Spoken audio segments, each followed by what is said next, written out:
Hey everybody, this is Scott McGregor at Scott Trades on Twitter with StockMarketMentor.com and your chart of the day. Want to take a look at Super Microcomputer. This is ticker SMCI. SMCI has been in a pretty well-defined downtrend versus the 21-day and the 50-day for the last couple of months or so. Since April, broke under the 50-day moving average and has really had trouble getting above and staying above.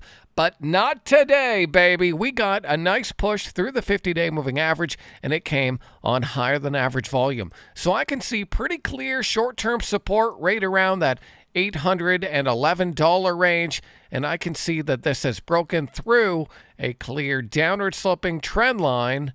And again, it came on higher than average volume. So this looks like a pretty good breakout here. Not breaking out to new highs, but definitely trying to break out of the choppy sideways trend that it's been in.